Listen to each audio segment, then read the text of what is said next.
L'équipe guinéenne, novice dans cette discipline, à travers sa jeune fédération, se fixe comme objectif le développement du rugby sur toute l'étendue du territoire national.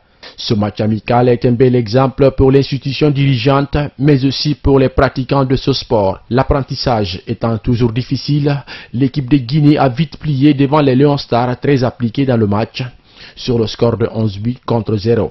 L'un des initiateurs du rugby dans le pays, en même temps joueur, pense que l'absence de certains cadres a beaucoup pesé dans le match.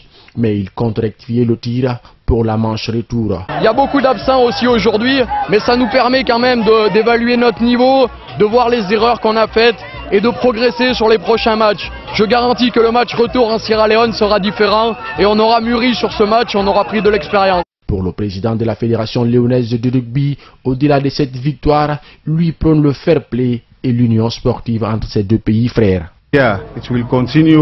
Ce genre de rencontres, nous essaierons de les pérenniser entre les deux pays pour que l'amour et la fraternité règnent entre nous. Nous allons un jour inviter l'équipe guinéenne à Freetown pour un match amical.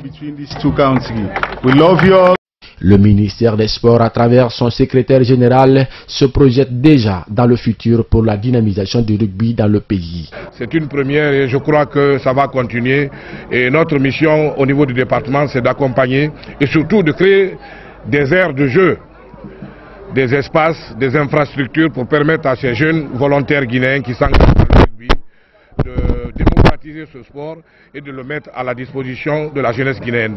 Cette rencontre est le premier match officiel de la Guinée en rugby sous le label d'une fédération reconnue par la structure mère de ce sport. À en croire la présidente de cette discipline, l'équipe guinéenne effectuera un déplacement en Freetown pour le match retour.